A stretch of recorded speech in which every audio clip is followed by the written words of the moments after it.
The yogic practice offers an opportunity to be ritualistic. To do what? To defeat our own tendency to become lazy, to let the mind budge us. And if you're anything like me, that mind is an ever-present reality. It always wants to do something that's instantly gratifying. It wants to take the easy option. It wants all the fruit, but no process of growing the tree. Hey, it's David. Welcome back to the channel. If you're new around here, I'm a sniper turned meditator. I'm the director of Kailash Ashram, a traditional meditation and yoga retreat. On this channel, we love to share with you inspiring, soulful messages about the path of traditional meditation and yoga so that you can live your happiest, most peaceful self. Tonight's discourse comes from our weekly session where we answer questions posed to us from our members. Tonight we're talking about ritual. Now, ritual is not a dirty word. I certainly had many misconceptions around what ritual was and the place that it has inside of a traditional meditation and yoga practice. If this content is useful for you, be sure to whack that like button and consider subscribing. Om Guru Brahma, Guru Vishnu, Guru Devo Maheshwaraha, Guru Sakshat Para Brahma, Tasmai Shri Gurave Namaha, Tasmai Shri Gurave Namaha, Tasmai Shri Gurave Namaha. May the full richness of our souls be present here, and may that soul create, preserve, destroy those things that need creating, maintaining, and a bit of dissolving from time to time. So tonight's sharing, the thing that popped into our awareness was a few things. We've had some interesting conversations lately, and ritual. Ritual is something that, about 10 years ago, I thought was a dirty word. I thought, ritual, old fuddy-duddy way of doing things, why on earth would we need ritual? Like what does that have to do with anything? I thought it was a way that powerful organizations like the church would co-opt the agency of otherwise well-intentioned people. I was a cynic, and guess how many rituals I'd actually done whilst I was deeply embedded in my cynicism? No, none that I was aware of. I was like, not for me. I've never gone to church and done some process. It's just, no. Fast forward 10 years and here we are performing some very, very elaborate rituals. I'm eating my humble pie big time. I love the fact that it is a part of my life. And when some of these rituals were first introduced to me, I still had my hang-ups, my reservations around what I thought rituals were. And in fact, the first time I sat for a yajna, a traditional sacrificial fire offering, a very complex ritual that many of you have been here for, it was shared in the language of Hindi, chanting Sanskrit mantra, and I had no idea what was going on. People were just talking. Put your rice and flowers in the left hand. Okay, put it in the hand, put it on the ground, do this, do this. I just kind of bumbled along and it didn't really do much for me. It left me more confused than anything else. So, why am I an advocate for rituals if that was some of my earlier experience, if that was my cynicism? I'll come at this from a little bit of a different angle, Would anyone here feel comfortable driving on the right side of the road? Probably not, as in not the correct side of the road, but the actual right side of the road. No, in Australia, we drive on the left side of the road. It is a convention. This is a ritual. It's a pattern of behavior that we observe. And what does it enable us to achieve if we drive on the left and everybody else knows that they're driving on the left? It means that we can all get on this complex thing called the motorway, the highway, the streets. You go to some countries where there's less emphasis on the rituals around driving, and things can be precarious. I certainly experienced that. I was part of my job on one of my deployments to Afghanistan was driving through Kabul for 6 months, driving small teams of VIPs around, and it's pretty chaotic. And if we really needed to, we could drive on the other side of the road to get somewhere out of trouble or to take a shortcut if we felt under threat. And the Afghans weren't too impressed by that. We broke with the tradition, but we could kind of get by. It wasn't easy. You had to have your wits about you. So, ritual. Ritual has its roots in the fact that life is patterned. Life has inherent order hidden inside of the cosmos. Though we may feel that our lives are sometimes quite gripped by very chaotic winds that take us in many directions, there are laws that gave rise to the phenomena of life. Gravity is one such law, I'm yet to meet anyone that has defied gravity before my eyes. Even a base jumper in a wingsuit comes back down to earth eventually. Another law would be the laws that are associated with the elements. The nature of water is that it will flow. If it ceases to be water, it's no longer, or ceases to flow, it's no longer water. It will have that capability. So ritual is something that has its roots in the fact that there is an order to existence. And when we bring ourselves into alignment with that larger order of life, we kind of feel pretty good. And when we buck that trend of living in alignment with the natural way of things, the way of life, we suffer. And so the yogic terminology is the sahaja, the return to the natural state. And so that return happens when we let go of those aspects of our mind that pull us into trying to mess with the laws of nature. The nature of fire is that it is hot, okay? And so you put your hand into the fire and it will burn you. Like that's its nature. And so the yogic practice isn't about turning yourself into some superhuman with gifts that has the ability to touch any flame, but to recognize that thing that we manifest as fire is there. When we contain fire correctly, we can use it as a technology and a power. And when we are out of balance with fire or haphazard with it, it can burn the entire bush down. So culturally, as we began to work out how to live in alignment, perhaps we were living in an alignment with nature as an animal, but without the consciousness that we have now as modern humans. As we evolved or emerged out of animalistic behavior, the societies that formed needed to encapsulate knowledge and wisdom. And how are we actually translating knowledge and wisdom right now? I am literally making some sounds. It's traveling into a camera that's going up into some satellites, into some more satellites, probably beaming back down into some cable and magically appearing on your apparatus called a screen on a phone or a gadget in front of you. And so this process of utilizing order, of structure, of using words to convey meaning, has to happen in a manner that is intelligible to you. If I just sit here making random noises, not many people would be tuning in. So even language itself requires a structured approach.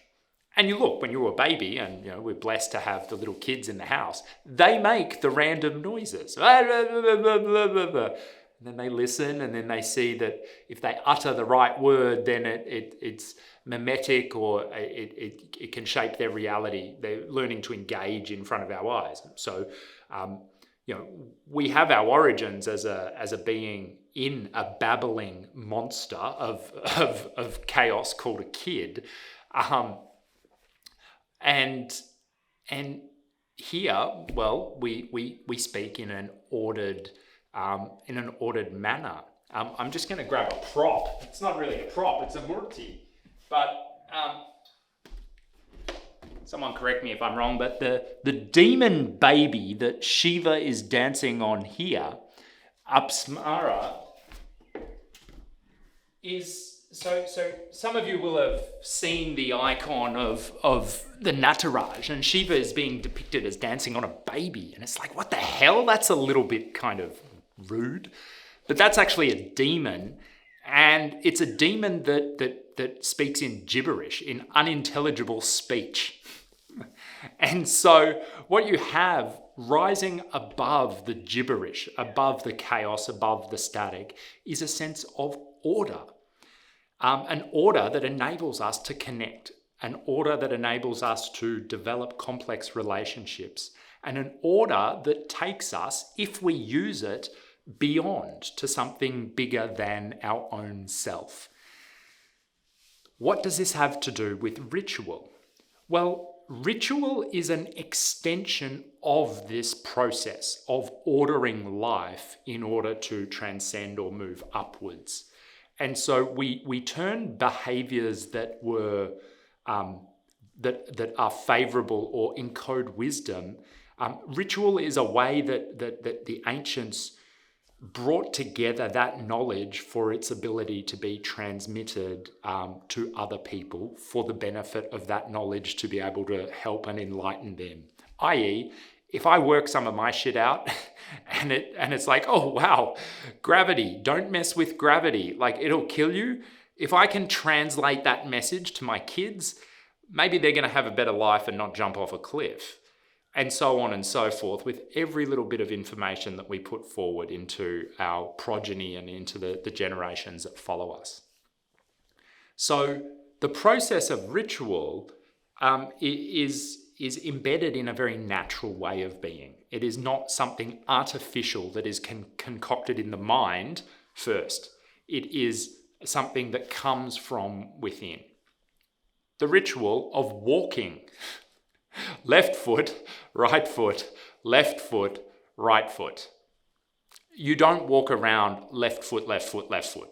Maybe if you're skipping or hopping, but nobody, especially as a primitive hunter-gatherer person, would have hopped their way to victory in a hunt. And certainly in modern times, we don't hop our way through life. So we engage in a ritualistic pattern of movement into the body. The breath itself, an inhalation, slight pause, exhalation. And that patterned way of being is synonymous with life. Taking those basic conditions and seeing that they're an unconscious ritual of the body enables us to feel how the later development of things like language and mantra being one great example of that formation of language, supports our journey going forward. So, as I've shared with many of you, the Vedas were heard truth. And so the sages and the rishis heard this wisdom emerge from within, which was then encoded into mantra in order for it to be transmitted to others. And for thousands of years, there were people whose sole purpose in existence was to sit there and learn from their master entire volumes, like the entire corpus of knowledge. And then that oral tradition would move forward through history. And if it wasn't for that ritualistic approach to knowledge, we wouldn't be benefiting from that yogic wisdom, and certainly who knows what the context would, or who knows what we would be. Even in the Judeo-Christian tradition, there was an oral transmission of wisdom through process. The other thing that really you begin to understand ritual on a different level when you do it versus trying to think about the ritual, believe in it because somebody said it's a good idea, and then try it out. Like that's not really how ritual has worked for me. Ritual has been on the Hatha yoga front. My guru in that tradition has given me a ritual, a Hatha yogic ritual to engage with.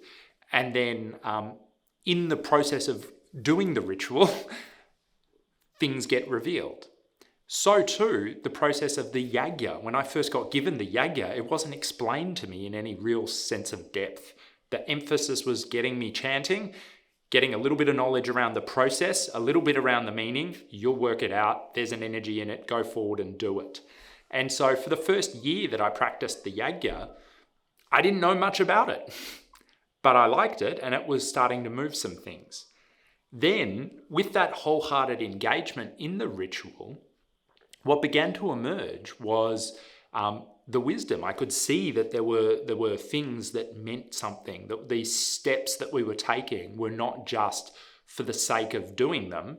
They were done to remind one about very important pieces of information that could affect my life. So in the instance of a yagya, broadly speaking, it's about an acknowledgement of all of the positive aspects within one's being. And so simply by sitting down for 2 hours and going through systematically all of the positive aspects of oneself, you displace those negative tendencies as they exist inside of you. And so, yes, technically I could just go into my bedroom and not do a ritual and just say positive things about myself. But would it have the same effect, and would I actually do it? I was chatting to someone today who's interested in joining a retreat, and I don't like any of that ritual stuff. And I'm like, I've seen a lot of people cry at the end of the soul retreat, and we do some rituals. So, I mean, it's a powerful thing if you let it be. If you let it into your life, it can move you. But this person had not realized yet that their life is governed by ritualistic behavior, whether they like it or not. All you need to do is sit at the wrong seat at the table at the wrong household, and you'll hear about breaking ritual. Dad sits at that spot, mum sits at that spot, the brothers sit here, people sit. And even if you're a little bit more liberal and you don't have those kind of traditional seating arrangements, fork on the left, knife on the right. If you go to a cafe and it's mixed up, you sit there and you go, huh? What are you doing? So these simple processes that we observe and don't really pay any attention to, I certainly didn't pay attention to where my fork was for probably 35 years of my life, those show us that life is in fact better tackled or approached with a systematic approach. Now, why is this? Why is ritual good? Well, life can feel bloody chaotic. Each day is similar in the fact that the sun rises and then it will descend. But each day is also bloody terrifying because you don't know who's picking up the phone to give you the bad news or what catastrophe is about to come. So there is an element of chaos inside of one's daily routine. And that can be very, very overwhelming. And it certainly has at stages of my life thrown me, and the chaos of life and the uncertainty of life has destabilized me. And so a ritual, the mind itself is pacified when it goes through a ritual. And so by giving it a task, a systematic process-oriented task, the mind itself, it will resist it a little bit, but it pulls one's awareness away from the chaos and the uncertainty of life into structure. Now that structure is what I sometimes feel is a tendency on the masculine side. So ritual can definitely pull you into the masculine and get your discipline and your alertness and your focus back on track. The secret, though, with ritual, and where ritual goes too far actually, is when one starts just dogmatically enforcing a process for the sake of forcing the process. It's a ritual done for ritual's sake, and it doesn't lead to the freedom that it was potentially set up for. So balancing the masculine is bringing in the structure of a ritual and mating it with the inner feeling in the ritual, the bhav, the devotion, the heart. Interestingly, some of you might have come across the word kriya. And kriya is a word that gets often translated as practice or process. And when we break kriya apart, kri has many different definitions. Some of them are to make or to buy or to do. That's kri. And then ya can mean union. It's also the wind. Ya is the vayu, it's the wind of circulating energy. Ya is also the seed syllable for the heart chakra. So kriya is that process, that doing, that making of union that lives into the heart. And so when we participate in a ritual and we do that ritual with a sense of, my God, is someone playing with the lights or something? The background, I don't know what's going on there. The process of that kriya, of making union into the heart can only happen when the intellect and the masculine side is pacified with a process, a structure, and the feminine side is engaged with the inner feeling. And when those two merge and mate, one does a ritual from a very beautiful, heartfelt place. You know, certainly some people can do a ritual to try and buy God's love. It's not going to work. You can do a ritual from, a place of guilt or trying to appease something. You can also do a ritual from a devotional place as an offering. And here we begin to approach, well, what is that ritual that you can do yourself? Well, meditation is an offering. It's a ritual. In case you haven't worked out, if you have been meditating in this practice, it's a ritual. It's a little ritual. You find your place and it's the same place. You sit, you face the same direction. You sit hopefully in a similar way. You face whatever it is that you sit before. It may be a candle, it might be Shiva, it might be whatever altar, it might be nothing. It might just be you and God. And then you engage in that practice in a process-based way. You might start out, you're doing the hand, you're doing this, I'm a holy soul, I'm a pure soul. And then what? You feel. And so that structure is what gets you to show up. The feeling is what takes you beyond the ritual. And so to those people who are, ritual, you can take your ritual, you don't need ritual, I'm just going to go and do my own meditation. It's like, cool. How long are you going to last just doing your own thing? You know, that sort of arrogance or ego, I was certainly gripped by a large portion of my life, meant that I wasn't showing up and doing the things that I knew were good for me. And the more that I have actually embraced the ritual and seen that it's not a dirty word and seen that it's something that is very natural, the more that in those times and on those days where I am confused in the mind and I find that I'm in a difficult place and things are getting too much, I show up and I know what to do. It happens on autopilot. It was really beautiful actually. The member who was out here for the retreat, he'd had personal retreat. So he came out for a personal retreat just to be and jump back in the yurt. And he remarked to me that after he was here for a day, that he's like, look, I haven't practiced in 2 months, but I got in the yurt and I stood there and it all just came back. And it's like, great, it lives inside of you.